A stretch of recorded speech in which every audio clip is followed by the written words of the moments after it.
Hello बच्चों, हमने पहले जो वीडियो में बात की थी वो हमने यहाँ ट्रांजिशन एलिमेंट तक की हमने बात की थी कि Ag में जो इलेक्ट्रॉन आते हैं वो ग्राउंड स्टेट में क्या ट्रांजिशन एलिमेंट कहलाएगा या अपने किसी ऑक्सीडेशन स्टेट में ट्रांजिशन एलिमेंट कहलाएगा। तो उससे नेक्स्ट अभी हम चलते हैं कि जो d ऑर्बिटल हैं, जो अपने d एलिमेंट्स हैं, उनकी फ़िज़िकल प्रॉपर्टीज़ क्या होती हैं। ठीक है, और आप अपनी नोटबुक, पेन, बुक जो भी आप लेके बैठना चाहें बैठे, नहीं तो ऐसे आपको समझ में नहीं आएगा। ठीक है, चलिए तो शुरू करते हैं। तो हमें क्या देखनी है, इनकी फ़िज़िकल प्रॉपर्टी। अब फ़िज़िकल प्रॉपर्टी में हम क्या बात करते हैं, भाई ये दिखते कैसी हैं, इनकी शक्ल कैसी है। अब देखिए, मेटल आपको पता है मेटल कैसे होते हैं, सॉलिड होगा, टेंसाइल होगा, मैलिएबिलिटी होगी, उनकी डक्टिलिटी। फिजिकल प्रॉपर्टी में हमें क्या देखना है कि मेटल्स, देखो डी जितने भी जो एलिमेंट हैं वो मेटल हैं। अब मेटल हैं तो वो दिखाई कैसे देते हैं, भाई वो सॉलिड हैं, वो लिक्विड हैं, वो गैसियस फॉर्म में हैं। अब मेटल की जनरली आप प्रॉपर्टी जानते हैं कि वो कैसे होते हैं। जैसे यहाँ NCERT बिल्कुल आपको भी पता है इस बात का कि भाई एक तो डेंसिटी बहुत ज़्यादा होगी, एक टेंसाइल स्ट्रेंथ बहुत ज़्यादा होगी, डक्टिलिटी होगी, मैलिएबिलिटी होगी, थर्मल कंडक्टिविटी होगी। मेटल्स हमेशा, क्योंकि उनके पास अनपेयर्ड इलेक्ट्रॉन होते हैं तो हम उनको कंडक्टिव नेचर के भी बोलते हैं। अब जो मैलिएबिलिटी है कि भाई आप उसको शीट में कन्वर्ट कर सकें, उसको आप डक्ट में कन्वर्ट कर सकें, मतलब कि जो मेटल्स की प्रॉपर्टी होती है जैसे आप उनको वायर में कन्वर्ट कर लेते हैं।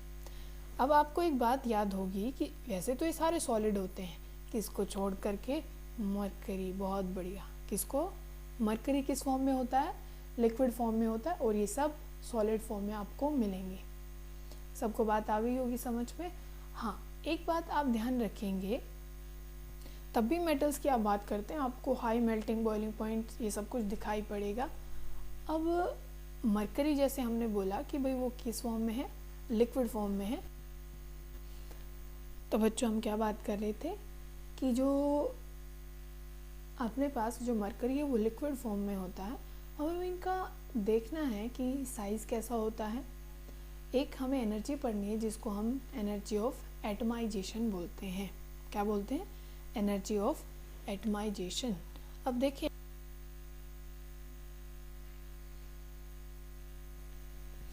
जैसे हम लैटिस एनर्जी पढ़ते हैं वैसे एक एनर्जी ऑफ एटमाइजेशन होती है कि उसको ब्रेक करने में आपको कितनी एनर्जी लगती है। ठीक है, तो अगर आप कॉन्फ़िगरेशन लिख के देखें, भाई पहले आती है D1 आता है, फिर D2 आने लग जाता है, D3, D4 नहीं आता, D5 ही होते हैं दोनों। तो एक बात आप समझें कि जितने ज़्यादा अनपेयर्ड इलेक्ट्रॉन होते हैं, क्या बोला गया, जितने ज़्यादा अनपेयर्ड इलेक्ट्रॉन होते हैं, जैसे कि Mn होता है, D5 होता है, क्रोमियम होता है, D5 होता है। जितने ज़्यादा अनपेयर्ड इलेक्ट्रॉन होंगे उतना अच्छा मेटेलिक बॉन्ड बनेगा, उतने ज़्यादा मेटेलिक बॉन्ड बनेंगे, तो उसको तोड़ने में भी उतनी ही ज़्यादा एनर्जी चाहिए होगी।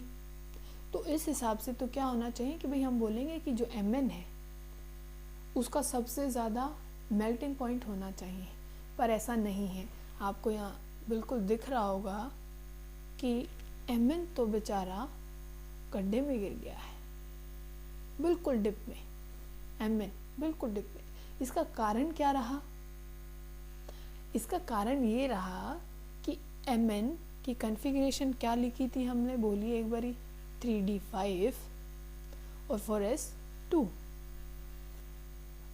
लग तो ऐसा सबसे ज़्यादा अनपेयर्ड इलेक्ट्रॉन है तो सबसे ज़्यादा मेटेलिक बॉन्ड बनाएगा, पर ऐसा नहीं हुआ, क्योंकि अब देखो ये स्टेबल है तो इसका वही ये है कि मैं तो स्टेबल ही हो चुका, मुझे बॉन्ड बनाने की ज़रूरत क्या है। और फिर आपके दिमाग में ये क्वेश्चन भी आएगा, भाई ये तो क्रोमियम की भी ऐसे ही तो होती है, क्रोमियम भी तो D5 होता है, उसकी स्टेबिलिटी खरीदी हुई है एक किस्म से, उसकी ओरिजिनली D5 नहीं है, उसने तो रीअरेंज करके ऐसा किया है कि D5 बनाया है, ऐसे जंप करवाया, रीऑर्गेनाइजेशन एनर्जी लगी है। पर मैंगनीज तो ऐसे ही आया था, ठीक है, तो क्रोमियम की तो खरीदी हुई है, तो उसका आप डिप में नहीं देखेंगे, तो वो मेटेलिक बॉन्ड बनाएगा। पर Mn पहले भाई मैं स्टेबल हूँ, मुझे कोई बॉन्डिंग की ज़रूरत नहीं है, मैं अपने में ही ठीक हूँ। तो जितना हम सोच रहे थे कि भाई इसका मेटेलिक जो बॉन्ड होगा वो बहुत स्ट्रॉन्ग बनेगा और मेल्टिंग बॉइलिंग पॉइंट भी इसका बहुत ज़्यादा होगा, पर ऐसा नहीं हुआ। जैसे ये बिल्कुल एनसीईआरटी एक बात दे रही है कि हमें लग रहा था कि ये मैक्सिमम होना चाहिए, पर ये क्या आया, एक एक्सेप्शन आया, मैक्सिमम D5 होना चाहिए except for the anomalous value of the MnOTC। अब ये भी देखिए, आप Mn की सीरीज़ क्या से लिखते हैं, मन, हमने याद किया था कि मन TC रे, तो इन सब में ही ऐसा होगा ना।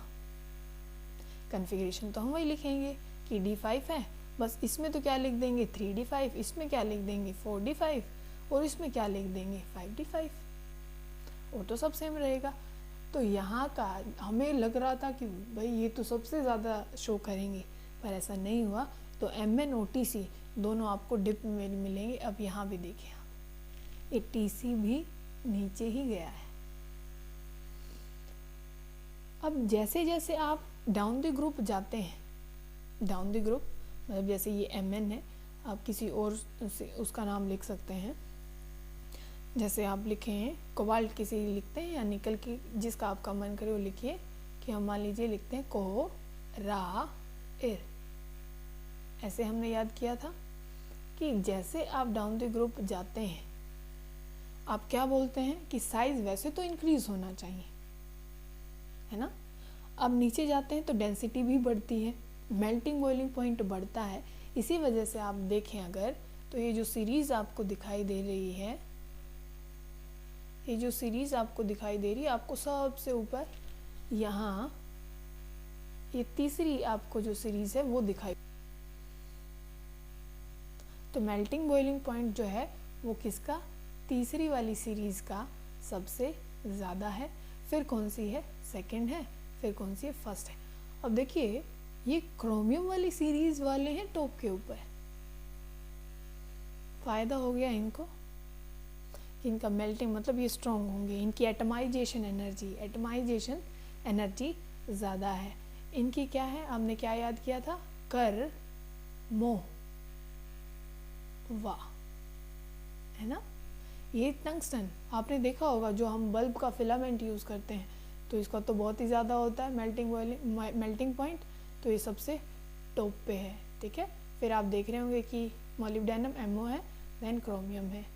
बात समझ में आ गई होगी कि इनका मेल्टिंग पॉइंट सबसे ज़्यादा क्यों होता है, Mn का क्यों नहीं होता है, due to the extra stability half filled की वजह से।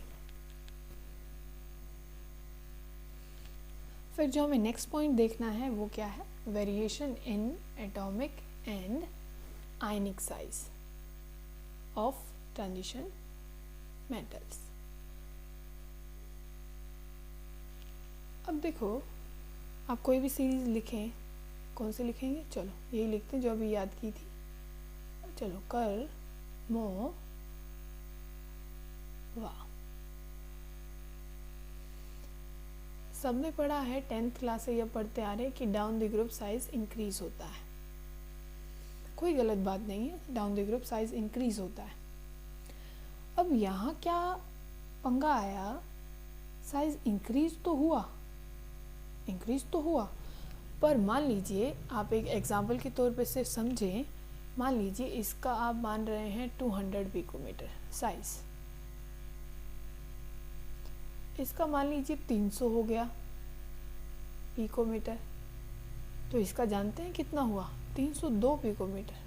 क्या बात है, इतना बड़ा चेंज नहीं, तो मतलब कुछ गड़बड़ हुई है भाई। वहाँ मान लीजिए 100 का डिफरेंस आ रहा है और यहाँ सिर्फ 2 का, तो ये गड़बड़ क्या हुई।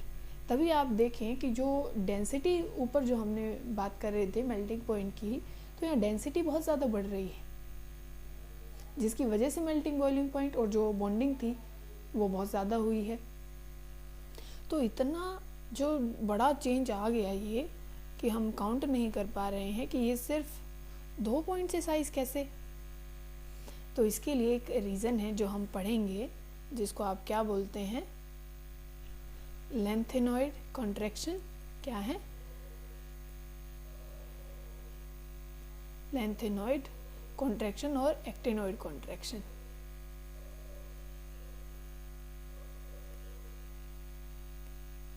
अभी होता क्या है, देखिए हमने एक बात ऊपर की थी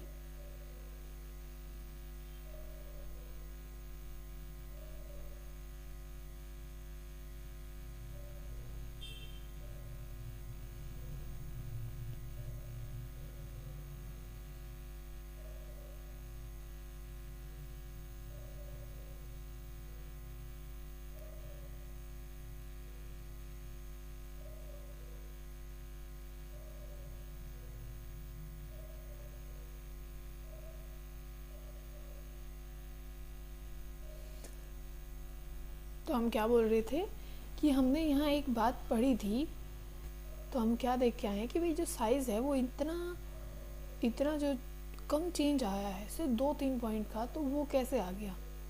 तो आप यहाँ देखें कि जो 57 से एकदम जो 72 पे आया, जो ये जितने एलिमेंट्स आते हैं बीच में, या यहाँ पे भी इतना ही चेंज आया कि 14 एलिमेंट निकल गए।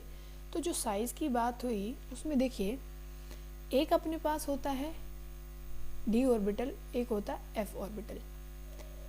एक वर्डिंग हम लिख रहे हैं जिसको हम बोलते हैं शील्डिंग इफेक्ट। क्या बोलते हैं हम? Shielding effect. तो शील्ड का मतलब क्या है, आपने कैप्टन अमेरिका देखा होगा, तो उसके पास एक ऐसी शील्ड होती है। अब देखिए आपको डिज़ाइन ज़्यादा अच्छे आते होंगे बनाने, ऐसे ऐसे, ये पता नहीं क्या बन गया, तो उसकी एक ऐसी शील्ड है। शील्ड का मतलब क्या है, किसी चीज़ को ऐसे प्रोटेक्ट कर लेना, प्रोटेक्ट करें ताकि कोई भी चीज़ उसमें से पास आउट ना हो। अब एक तो शील्डिंग इफेक्ट डी का और एक एफ का। एक तो हम कहीं भी बहुत बढ़िया शील्डिंग है कि कोई चीज़ आर पार नहीं जाएगी, एक हो बहुत ख़राब ऐसी, वाह क्या बढ़िया शील्ड है कि इसमें से सब आर पार जाएगा ही जाएगा। तो यही एक कमी रह गई due to the poor shielding effect of F orbital. F का इतना ही खराब शील्डिंग इफेक्ट होता है जिसकी वजह से साइज जो हमें लग रहा था कि भाई ये बहुत बढ़ना चाहिए, वो क्या हो गया, बहुत कम। इस बात को एक बार समझें ध्यान से। तो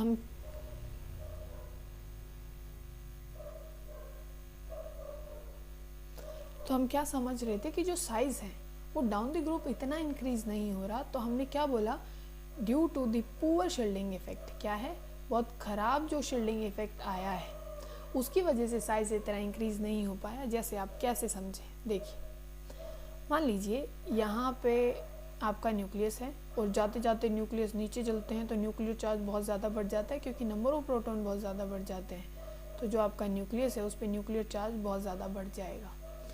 फिर यहाँ मान लीजिए S है, फिर यहाँ पे P आ गया, फिर यहाँ पे D आ गया, D के बाद क्या आ गया, F आ गया, ठीक है। और वो आपको पता है अंदर होता है वैसे तो, क्योंकि आप क्या लिखते हैं, n-2 होती है, तो ये बाहर वाला नहीं है, वैसे F बाहर वाला नहीं है। वो जैसे मान लीजिए आप इसको n शैल बोलेंगे, इसको n-1, n-2, तो ये है आपका वो F जो आएगा। तो इसके पुअर शील्डिंग मतलब इसने ऐसे जगह छोड़ दी। मान लीजिए यहाँ पर कोई टीचर बैठा है और अगर यहाँ कोई बहुत बढ़िया शील्डिंग इफेक्ट होता तो टीचर बच्चों को देख ही नहीं पाता, तो वो अपना कोई कहीं चला गया, कोई कैंटीन में भाग गया, कोई कहीं भाग गया, कोई नाच रहा है, कोई कूद रहा है, टीचर को नहीं पता, वो फ्री है। तो जिसको हम कहते हैं तो भाई साइज बढ़ गया है, क्योंकि ये कंट्रोल न्यूक्लियस इस पर नहीं कर पा रहा है, जिसकी वजह से ये बच्चे दूर दूर तक फैल जाएंगे। कोई कैंटीन तक पहुंच गया, हो सकता है कोई स्कूल की दीवार कूद के भाग जाए, ठीक है। पर क्या है कि अगर जो एफ में क्या होता है कि उसका ऐसा इफेक्ट होता है, ये वो शातिर बच्चे हैं क्लास के कि देखो देखो मैडम ये भाग गया। अब न्यूक्लियस को सब दिख रहा है, तो ये जो बच्चे हैं वो नहीं भाग सकते क्योंकि इस टीचर को सब दिख रहा है। तो लग रहा था क्या कि हम तो भाग जाएंगे, साइज बढ़ जाएगा, पर ऐसा नहीं हुआ। क्यों नहीं हुआ? Due to the poor shielding effect of F orbital, जिसकी वजह से जो डाउन द ग्रुप जो साइज बहुत ज़्यादा बढ़ना चाहिए था वो साइज इंक्रीज नहीं हुआ। ठीक है, रीज़न एक ही है। अब इसको कम्प्लीटली क्या बोलते हैं, लेंथेनॉइड कॉन्ट्रैक्शन। अगर यही एक्टिनॉइड में होता है तो आप उसको क्या बोलते हैं, due to actinoid contraction, poor shielding effect of F orbit. तो इसी वजह से हमारे पास कोई रेगुलर ट्रेंड नहीं है साइज़ में। अब साइज़ को एक बार देखिए, ज़रा ध्यान से देखिएगा, ये जो ग्राफ है कि एक बार तो आप वैसे अगर 10th की बात आप थोड़ी सी याद रखें, याद करें थोड़ा भी, तो आप जैसे ही कहते थे भाई हम लेफ़्ट टू राइट मूव करते हैं तो साइज़ क्या होता है, डिक्रीज़ होता है, क्योंकि शेल वही है, इलेक्ट्रॉन बढ़ते जा रहे हैं, न्यूक्लियर चार्ज भी बढ़ता जा रहा है, तो साइज़ जो है वो डिक्रीज़ हो रहा है। ऐसा ही होता है। तो एक बार यहाँ नज़र मारिए, ट्रांजिशन एलिमेंट है ये, सीधे नहीं चलेंगे, ठीक है। अब यहाँ क्या हुआ कि जैसे ही हम नीचे मूव करते हैं साइज दिख रहा भाई बहुत अच्छे, डिक्रीज़ हो रहा है, एक टाइम पे जाके कांस्टेंट, कोई ज़्यादा चेंज नहीं है, फिर से इंक्रीज़ होना शुरू हो गया। तो ये कहानी इन्होंने क्यों बनाई, अब वो आप ध्यान से समझेंगे।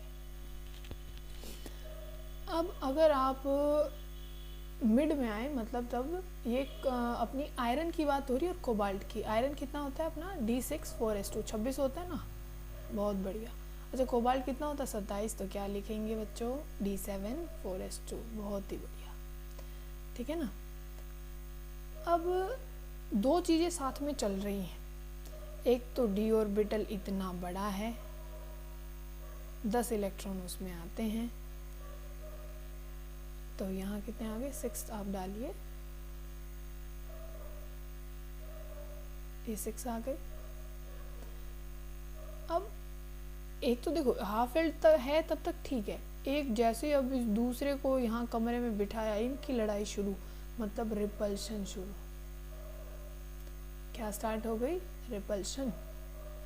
अब रिपल्शन के कारण जो साइज है, हमें तो लग रहा था भाई अब ये कम होता जाएगा क्योंकि न्यूक्लियर चार्ज बढ़ रहा है, कोई दो राय नहीं है, न्यूक्लियर चार्ज बढ़ रहा है, न्यूक्लियस पे बहुत ज़्यादा चार्ज बढ़ता जा रहा है क्योंकि नंबर ऑफ प्रोटॉन बढ़ते जा रहे हैं, एटॉमिक नंबर बढ़ रहा है, पर डी में पेयरिंग होने की वजह से रिपल्शन, भागो यहाँ से, ठीक है। तो न्यूक्लियर चार्ज और रिपल्शन वो दोनों एक दूसरे को कैंसिल आउट करते हैं, जो चेंज होना चाहिए था वो नहीं हुआ, तो जो साइज है वो कांस्टेंट है। अच्छा, जिंक में क्या हुआ, जिंक हो गया है कैसा, फुल्ली फिल्ड।